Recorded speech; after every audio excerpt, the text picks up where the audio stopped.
Hello friends, welcome to light and little lamb Telugu channel. ఈరోజు మనము యేసు ప్రభువు వారి యొక్క 12 మంది శిష్యులు ఎలా వారి ఆత్మీయ పిలుపును పొందుకున్నారో చూద్దామా. యేసు ప్రభువు యొక్క అసలు అపొస్తలులు పేతురు అను మారుపేరు గల సీమోను, అతని సహోదరుడైన అంద్రెయ, యాకోబు, యోహాను, ఫిలిప్పు, బర్తొలొమయి, మత్తయి, తోమా, అల్ఫై కుమారుడైన యాకోబు, జెలోతే అనబడిన సీమోను, యాకోబు సహోదరుడైన యూదా, ద్రోహ్యగు ఇస్కరియోతు యూదా అనేవారు అని బైబిల్ మనకు తెలియచేస్తుంది. అయితే ఒకరోజు యేసు ప్రభువు వారు ప్రార్థన చేయుటకు కొండకు వెళ్లి రాత్రంతా తండ్రికి ప్రార్థన చేయుచు గడిపెను. తెల్లవారినప్పుడు ఆయన తన శిష్యులను తన యొద్దకు పిలిచి వారిలో 12 మందిని ఏర్పరచుకుని వారికి అపొస్తలులు అని పేరు పెట్టెను. యేసు శిష్యులుగా పిలవబడినవారు చాలా సాధారణమైన మనుష్యులు.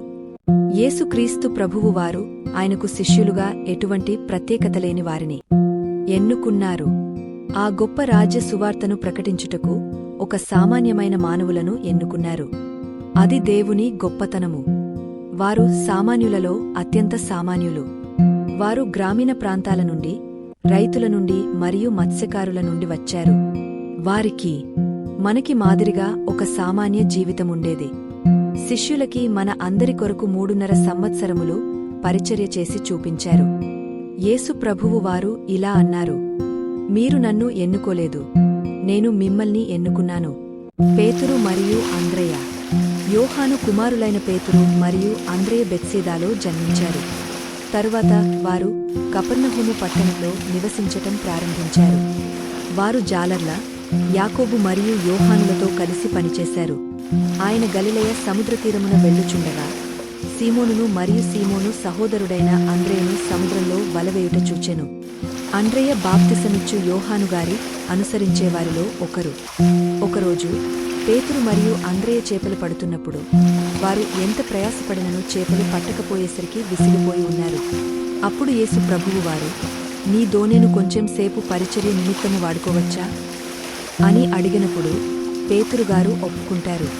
అప్పుడు యేసు ప్రభువు వారు ప్రసంగించి ముగించాక పేతురు పరిస్థితిని ఎరిగిన యేసు ప్రభువు వారు, వలలు కుడివైపున వేయండి అని చెప్పారు. పేతురు, మేము రాత్రంతా వేసి అలసిపోయాము, కాని నీ మాట చొప్పున వేస్తాము అని అంటారు. వేసిన వెంటనే వలలు పిగిలిపోయేంత విస్తారమైన చేపలు పడినప్పుడు వారు ఆశ్చర్యపోతారు. అప్పుడు ఆయన, నా వెంబడి రండి, నేను మిమ్ములను మనుష్యులను పట్టు జాలరులుగా చేస్తాను అని వారితో చెప్పెను. వెంటనే వారు తమ వలలు విడిచిపెట్టి ఆయనను వెంబడించిరి. యాకోబు మరియు యోహాను జెబెదయి కుమారులు. జెబెదయి ధనవంతుడని చారిత్రక ఆధారాలు వల్ల తెలుసుకుంటాము. ఆయన గలిలయ సముద్రతీరము నుండి వెళ్లి జెబెదయి కుమారులైన యాకోబు మరియు అతని సహోదరుడైన యోహాను తమ తండ్రి అయిన జెబెదయి యొద్ద దోణిలో తమ వలలు బాగుచేసుకుని కొనుచుండగా ప్రభువు వారు వారిని పిలిచెను. వెంటనే వారు తమ దోణిను తమ తండ్రిని విడిచిపెట్టి ఆయనను వెంబడించిరి. ఫిలిప్పు. ఆయన గలిలేకు వెళ్తున్నప్పుడు ఫిలిప్పును చూచి యేసు అతనితో, నన్ను వెంబడించుము అని చెప్పెను. నతనయేలు. ఫిలిప్పు నతనయేలను కనుగొని, ధర్మశాస్త్రములో మోషే మరియు ప్రవక్తలు ఎవరిని గూర్చి వ్రాసిరో ఆయనను కనుగొన్నాము. ఆయన యోసేపు కుమారుడైన నజరేయుడగు యేసు అని అతనితో చెప్పెను. అందుకు నతనయేలు, నజరేతులో నుండి మంచిదేదైనా రావచ్చా అని అతని నడుగగా, వచ్చి చూడుము అని ఫిలిప్పు అతనితో అనెను. యేసు నతనయేలు తన యొద్దకు వచ్చుట చూచి, ఇదిగో ఇతడు నిజమైన ఇశ్రాయేలీయుడు, ఇతనిలో ఏ కపటము లేదు అని అతని గుర్చి చెప్పెను. నన్ను నీవు ఎలా ఎరుగుదువు అని నతనయేలు ఆయనను అడుగగా, యేసు, ఫిలిప్పు నిన్ను పిలువకమునుపే నీవు ఆ అంజూరపు చెట్టు క్రింద ఉన్నప్పుడే నిన్ను చూచితిని అని అతనితో చెప్పెను. నతనయేలు, బోధకుడా, నీవు దేవుని కుమారుడు, నీవు ఇశ్రాయేలు రాజవు అని ఆయనతో అనెను. అందుకు యేసు, అంజూరపు చెట్టు క్రింద నిన్ను చూచితినని నేను చెప్పినందువలన నీవు నమ్ముచున్నావా? వీటికంటే గొప్ప కార్యములు చూతువు అని అతనితో చెప్పెను. నతనయేలు బర్తొలొమయి అని కూడా పిలిచేవారు. మత్తయి.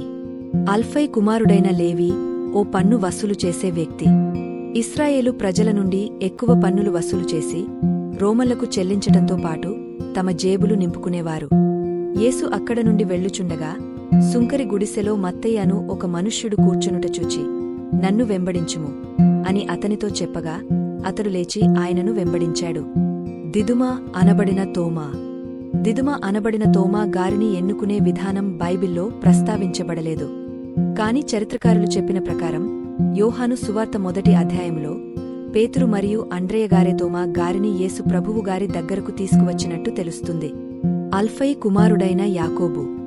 అతను అల్ఫై కుమారుడు. అతని తల్లి పేరు మరియా. అతనికి యోసేపు అనే సోదరుడు ఉన్నాడు.